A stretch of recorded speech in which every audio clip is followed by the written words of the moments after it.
नहीं करेंगे, घसीट के निकालेंगे तो परेशानी क्या है? वेट कीजिए, इंतजार कीजिए। इन्होंने जो कहा ना, दूध चुराकर सारा पी गए, पानी पानी बचा है। जांच कौन करेगा?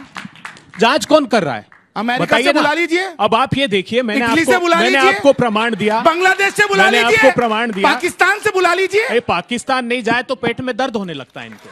तकलीफ ये है, मरोड़ उठते साहब इनके। पाकिस्तान के बगैर इनकी बात अधूरी होती है। मैंने मर्यादा पुरुषोत्तम राम जी के संदर्भ में सीधा सा प्रश्न किया।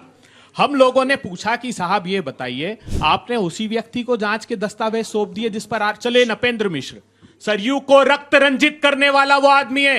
एक पॉडकास्ट में उसने स्वीकारा, चुप रहिए, एक पॉडकास्ट में उसने स्वीकारा कि मेरे आदेश से गोलियां चलाई गई। मुलायम सिंह को नहीं पता था, ये उसने एक पॉडकास्ट में स्वीकारा। दूसरी मेरी बड़ी बात, वो कंस्ट्रक्शन कमेटी का चेयरमैन है ना साहब। आरोप लग रहे हैं मीडिया में कि 40% कंस्ट्रक्शन में पे घूस खाई गई। तो क्या एसआईटी ने पूछताछ की नपेंद्र मिश्र से? आपको जानकर आप हतप्रभ रह जाएंगे। केंद्र सरकार के एक सीनियर मोस्ट आईएएस ऑफिसर उस ट्रस्ट में है, स्टेट गवर्नमेंट का एक सीनियर आईएएस ऑफिसर उस ट्रस्ट में है।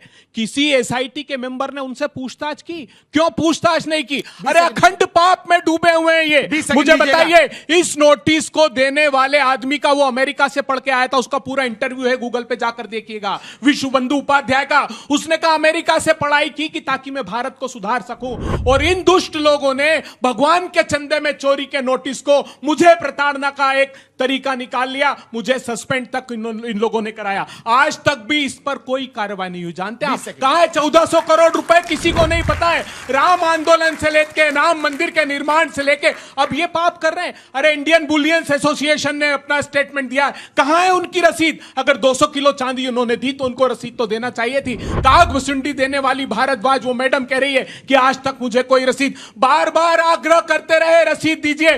3000 करोड़ रुपए नपेंद्र मिश्रा कह रहे हैं कि मंदिर के कंस्ट्रक्शन के लिए हमको मिले। हमने 1500 करोड़ रुपए का भुगतान कर दिया, 1800 करोड़ रुपए उसमें लगेंगे। बाकी के पैसे कहां है? हिसाब कौन देगा? मर्यादा पुरुषोत्तम राम की अगर आस्था पर आंच आएगी तो तुम कहते थे कि कोई अदालत फैसला नहीं कर सकती। जनता की अदालत ने फैसला किया। अयोध्या से मर्यादा पुरुषोत्तम राम ने तुमको हरा दिया।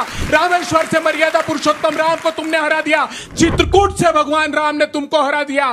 खाटू श्याम से भगवान राम ने तुमको हरा दिया। तब भी नहीं समझे, भगवान ने दंडित किया है। अब तुम लोगों की बारी है। जब तक इनको तुम दंडित नहीं करोगे, इनके पाप नहीं मिटेंगे। इनको सलाखों के पीछे जब भी सत्ता परिवर्तित होगी, हम आश्वस्त करते हैं कि मर्यादा पुरुषोत्तम राम के लामलला के मंदिर के साथ न्याय होगा। 150 पन्नों की जो बनी है प्रीलिम्स की जो इन्वेस्टिगेशन रिपोर्ट, 150 लोगों से वेरीफाई किया गया, 40 लोगों को शक के घेरे में रखा गया।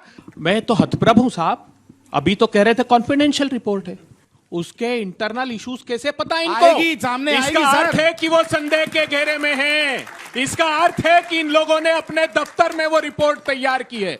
मैं कह रहा हूं कि सिर्फ पाप पर पर्दा डालने के लिए काम हुआ है। जो राम भक्त होगा, जो सच्चा राम भक्त होगा, इन 4 लाइनों में मेरे साथ, मैं तो आपके तरह बहुत अच्छा नहीं गाता हूं। बच्चों को मैंने सुना भी बाहर बैठकर, बहुत खूबसूरत गा रहे थे, तो कम से कम ताली बजा दीजिएगा। रामचंद्र कह गए सिया से, ऐसा कलयुग आएगा, हंस चुगेगा दाना गुन का, चंपत चंदा खाएगा। जो होगा लोभी और भोगी, वो जोगी कहलाएगा। राम नाम का दे के धोखा, सत्ता को हथियाएगा। दिया राम का चरण पादुका, चंपत चट कर जाएगा। रामचंद्र कह गए सिया से, ऐसा कलयुग आएगा। तो ये भूषणी जी, मर्यादा पुरुषोत्तम राम जी दंडित करेंगे। जो रोम रोम चिल्लाते थे वो राम राम चिल्लाते हैं पूरी तरह।